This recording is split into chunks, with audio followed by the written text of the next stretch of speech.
درسي ساعت تر شپږم ټولګي پورته د نجونو د زده کړو لپاره اونیزه خپرونه.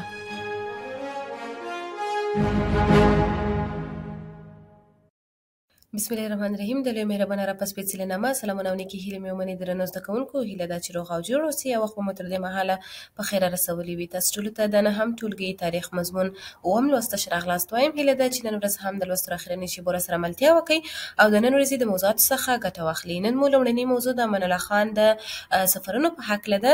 لکه څرنګه چې موږ او تاسو په تېر لوست کې ویل چې امان الله خان د انګریزانو څخه خپلواکي اخلي، د واک ته رسیږي. نو نن راځو دا چې امان الله خان د خپلې واکمنۍ په دوره کې کومو هیوادونو ته څه ډول مسافرتونه کړي وو.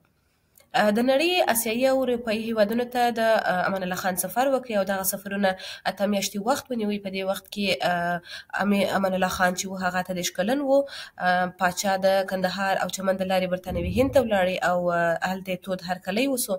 امیر امان الله خان مصر ته هم سفر وکړي او د قاهرې ښاریانو د هغه د هرکلی وکړ.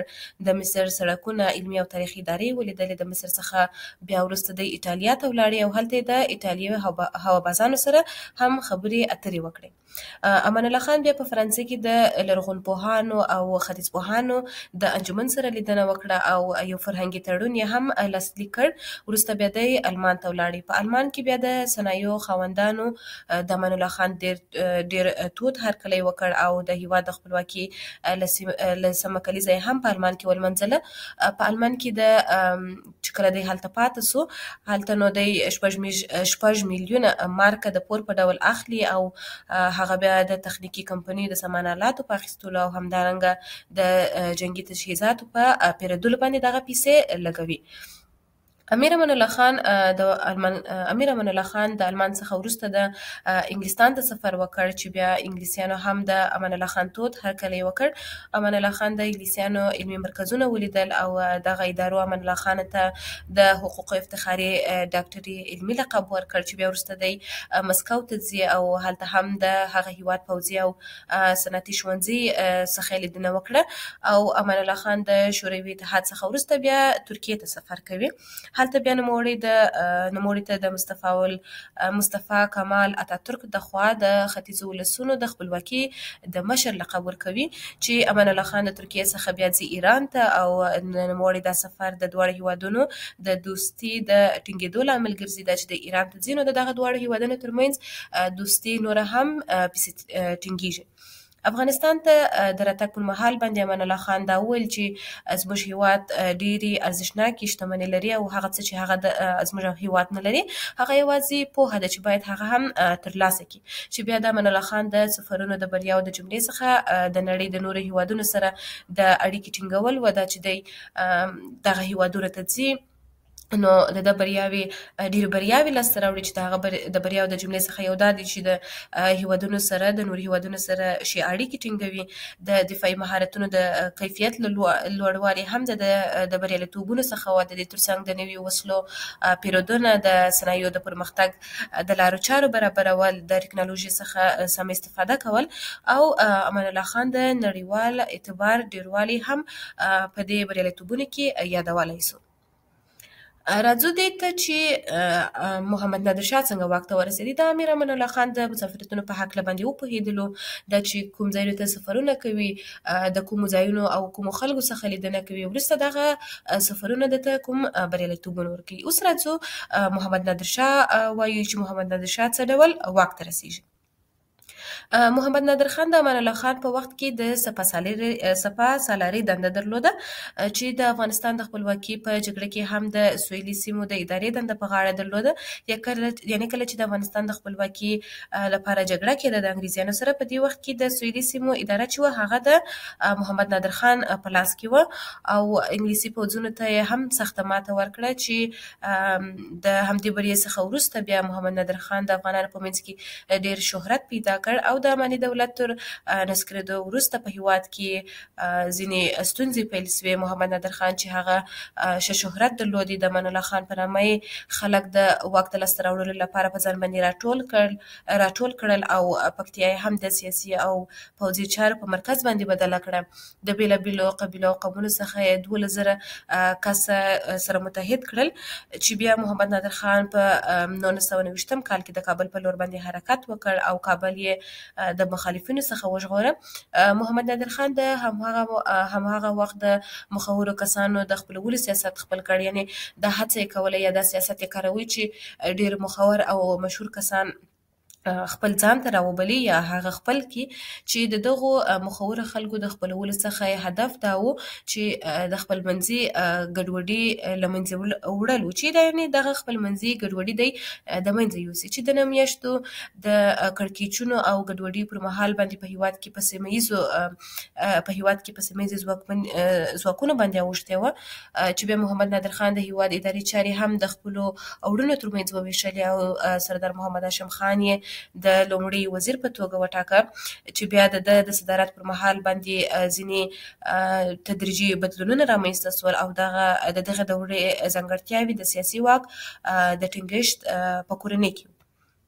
محمد نادر خان د پاچاهي په وخت کې د پاچاهي وخت چې هغه 4 کاله وه، د هیواد امنیتي حالت مخ په ښه کېدو و او د مرکزي دولت واک هم په تدریجي توګه پراخه سو. د هیواد په ادارې او دولتي جوړښت کې بیا هڅې وسوې چې اماني ګوند د پلویانو ملاتړ ترلاسه سي، چې د دغه شته حالاتو څخه دوی خوښ نه وه او اصلاحاتو هم دوام پیدا کړي، خو لړۍ یې په پڅه توګه پرمخ تلله. یعنې دغه کارونه ډېر پڅ وه چې دغه اصلاحات عملي کول. محمد نادر خان بیا په 1933 کال کې د پوهنې د جشن د لمانځلو پر وخت باندې د نجات د عالي لیسې د یو شاګرد لخوا چې هغه عبدالخالق نومېده دی ووژل سو، چې دا د محمد نادر خان واک ته رسېدل او د واکمنۍ دوره وه. راځو محمد ظاهر شاه پیژنو چې محمد ظاهر شاه 40 کاله پاچاهي کړې وه. دا چې د پاچاهي څه ډول و؟ د محمد نادر شاه د مړینې څخه وروسته د هغه زوی محمد ظاهر چې هغه 19 کاله عمر درلودی، یعنې تر 19 کلونو د عمر ډېر نه و چې د افغانستان د پاچا په توګه باندې اعلان سو او د پاچاهي په پیل کې د هیواد ټولې چارې چې وې هغه د محمد هاشم خان او د وړونو په لاس کې وې. د سردار محمد هاشم خان د صدارت دورې ته راځو. سردار محمد هاشم خان د محمد نادر شاه په پاچاهي کې د لومړي وزیر په توګه وټاکل سو او محمد نادر خان د مړینې څخه وروسته بیا هم همدغه دنده درلوده چې دوی د اداري سیستم د نوي کولو په هیله دا هڅه وکړه چې ملکي جوړښت یو ځل بیا اصلاح کړي او محمد هاشم خان د صدارت په دوره کې د افغانستان معارف ته ډېره پاملرنه وسوه. که څه هم دغه کارونه د څومروالي او څرنګوالي له امله له پلوه د پام وړ نه و، خو بیا هم سره له دې کولی سو چې هغه د دغه خدمتونو د ډلې څخه چې د افغانستان د ښوونې د وزارت په چوکاټ کې د طب، د حقوقو، همدارنګه د ادبیاتو د پوهنځیو او ځینې ښوونځي د بنسټ ایښودنې ته اشاره وکړو. د شاه محمود د صدارت دورې ته راځو چې د دوهمې نړیوالې جګړې څخه وروسته بیا محمد هاشم خان د صدارت دنده شاه محمود ته وسپارله او دی بیا د دیموکراسي د پلار په نامه پیژندل کیږي او هغه په کورنۍ چارو کې د ټولنیز، اقتصادي او سیاسي بدلونونو په رامنځته کولو سره په بهرني سیاست کې هم بدلون رامنځته کړ، چې بیا د شاه محمود د صدارت پر مهال باندې د آزادو ټولټاکنو یعنی د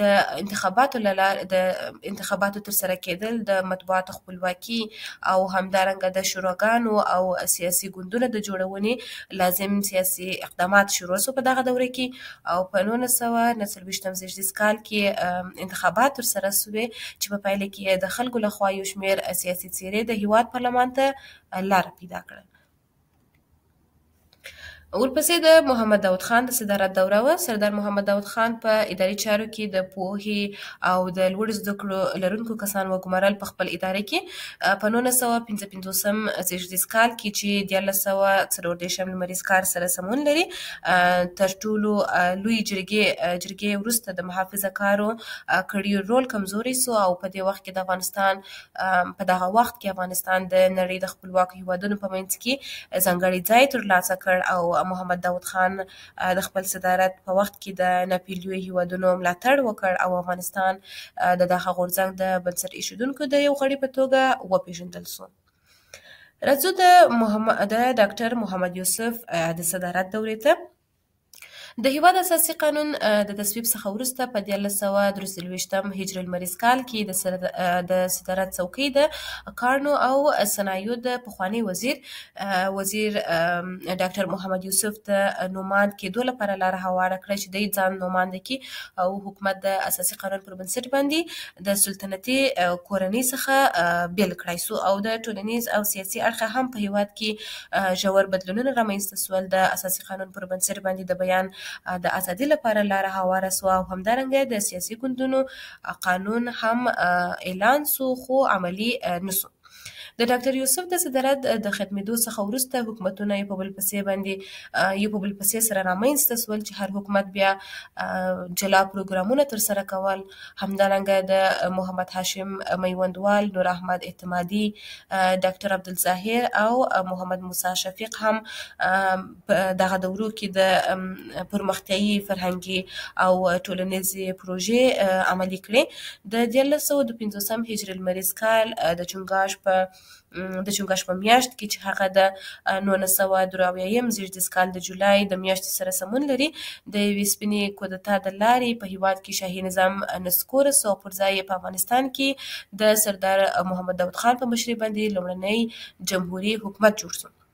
یعنی په 1950 کال کې شاهي نظام د منځه ولاړی، د یوې سپینې کودتا لري. دغه شاهي نظام چې مثلا په دې کې داسې قانون و، شاهي نظام داسې و چې کله پلار پاچا و د هغه د مړینې څخه وروسته د زوی واک ته رسېدی او د زوی د مړینې څخه وروسته بیا د هغه زوی پسې واک ته رسېدی چې دا یو شاهي نظام و. نو په دغه کال کې دغه شاهي نظام زموږ په هیواد کې نسکوره سو او د هغه پر ځای په افغانستان کې لومړنی جمهوري حکومت د سردار محمد داود خان په مشرۍ رامنځته سو. نو درنو زده کوونکو، زموږ د نن ورځې درس همدومره و. په دې هیله چې ستاسو د پام وړ ګرځېدلی وي. موږ د مختلفو واکمنانو په هکله معلومات لاسته راوړل. په پای کې مو مهم معلومات هم د جمهوري نظام د رامنځته کېدلو او د شاهي نظام د نسکورېدو اړوند لاسته راوړل. موږ د امان الله خان د سفرونو په هکله وویل، دا چې امان الله خان کومو ځایونو ته سفرونه کوي او دغه سفرونو په پایله کې کوم بریالیتوبونه لاسته راوړي، دغه سفرونه کوم هیوادونو ته په څه ډول سره وه او د هغه په هغه هر هیواد کې د کوم ځایونو او د کومو خلکو سره لیدنې وکړې. په پای کې کومې لاسته راوړنې یا کومې بریاوې د درلودې، پر دې موضوعاتو باندې وغږېدلو. د دې ترڅنګ د محمد ظاهر شاه د 40 کلنې واکمنۍ په هکله موږ معلومات لاسته راوړل، دا چې محمد ظاهر شاه څه ډول 40 کاله واکمني کوي او د دې ترڅنګ ظاهر شاه په دوره کې کوم صدارتونه سته چې د هغه له جملې څخه موږ د ډاکټر یوسف د صدارت په هکله معلومات لاسته راوړل. د سردار محمد داود خان د صدارت په هکله وپوهېدو. د دې ترڅنګ دا مو هم وویل چې په د صدارت په هره دوره کې کوم پرمختګونه وسوه، دغه صدارت څه ډول منځته راغلی او وروسته څه ډول پای ته ورسېدی. په دې موضوعاتو باندې موږ وپوهېدو او د دغه موضوعاتو اړوند مو مهم معلومات هم لاسته راوړل. په دې هیله چې ستاسو د پام وړ ګرځېدلي وي او په پوره دقت او لیوالتیا سره مو تر اوسه پورې د لوست تر دغه شیبې پورې راسره ملتیا کړې وي. نو درنو زده کوونکو، د نن ورځې درس پر همدې ځای پای ته رسوو. تر راتلونکي درسه پورې تاسې ټول په لوی مهربانه رب سپارم. ښه وخت ولرئ. ښې چارې.